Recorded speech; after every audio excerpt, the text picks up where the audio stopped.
Afternoon na. Kain na lang. Sarap ng salo-salo namin. Parang si ano lang din, si Romeo Katakutan.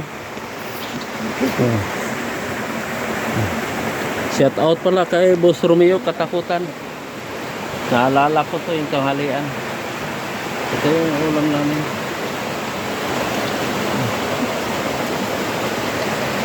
Masaya. Marami kami ngayon. Sama yung apat yung anak. Iwan yung tatlo. Na meron pang tatlo doon na iwan. Ito may bubong na yung ano na. Taon ba kay? Huwag pa tumakpan o. Starbucks. Awan naman tanong niya. Ang ganda na ng ano namin. Mamaya magkaroon na ito ng magandang sahig. Saka maglinis muna kami. Okay, kaya na po. Maraming salamat. Masarap na kainan sa tanghalian. Budol fight. Thank you. Budol pa.